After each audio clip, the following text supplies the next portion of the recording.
Closed doors, I'm a fool for your love. Okay, so click ka sa Chrome, then i-type mo ang www.youtube.com. Sa kilid ana na ang imong account, diba? Okay, so click, and then nakita ana nga add account. So mas maayo nga magamak ka og bag-ong account per channel. So click na to ang create account, and for myself. And then type lang mo yung naman na fill up name, last name, and then our new email address. So much better itong pag-gamit o mga name na pili common para nga makasuda yun. And the next, password. Tumatawag password ha.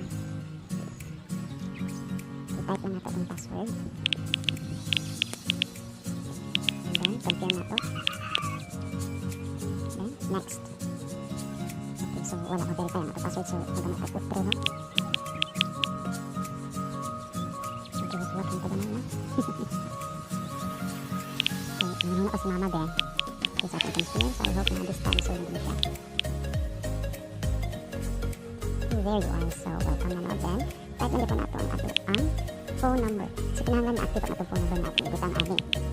In case na na-ipang send notification code, then ato din naman tayo, then discovery, email address, then na-away isa pa ka-account. So, nakikita ko na itong birthday. So, kailangan ng mga tinuod yun ang ibang total. So, after that, we click next. Okay, so, send. And that's the verification. After that, enter natin ang verification code na dihatag sa ating Google. And after that, ato namin verify. Then, yes, I'm in. Click yes, I'm in, then scroll down, then I agree, click I agree.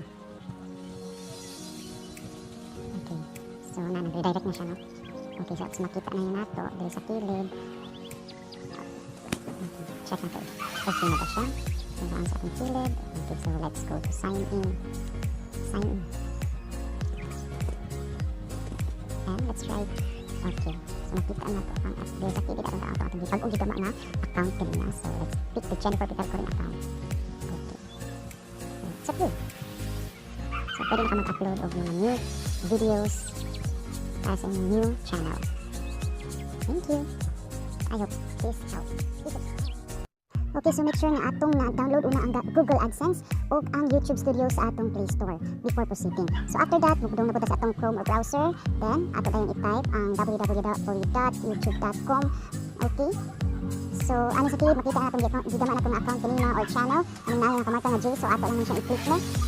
Okay, so click na ang letter J, and then makita natin 0 subscribers, then creators video. Click na to na. Then makita na natin ang stats na to 0, 0, 0. Wala pa man tayo video as if karon no, karon pwede nagsugod sa ating account. And then sa kilid na makita nato diri sa kilid ang na-mark na channel. So click lang ang channel niya, makita na nimo diri, no? So may mga uploading, monetization. So kailangan na verify ang imong account, no, before proceeding. Then click nato sa monetization ang enable. Okay. So makita nato ang steps. So ato lang isipan ang start. Then may mga boxes dira sa kilid sa ubos. So ato lang siyang i-fill in, no. Check nato ang mga box dira. So after nato ma-check ang mga box, ato nang i-click diri sa kilid ang I accept. Okay, so yan ang kadali, no? Mga tawag sa mga langga, no? Okay, so step number 2. Ato siya i-start na sa sign up for AdSense. So mo itong pinanguhi download natin din na AdSense of Creator Studio. So makita ato dali, just click the next button. After you click the next button, you can type in, ato lang i-click yung atong channel na nagamagali na or account. So wait for a while. And then makita nato ang logo sa AdSense. Okay, so na sa website mo ang inyong URL. So ato lang i-check din no kanang if we're out of AdSense, then yes, send me a customer's help and performance suggestions. Then select your country of territory, Philippines. So kinahanglan ang inyong original address. So tinuod na address. Okay, Philippines, choose Philippines. And then after that, ato na siyang i-review. Then ato check ang yes, I agree and accept all agreement. Okay, so then create account. So after naka-create ka og account, okay, so let's get started. Click let's get started.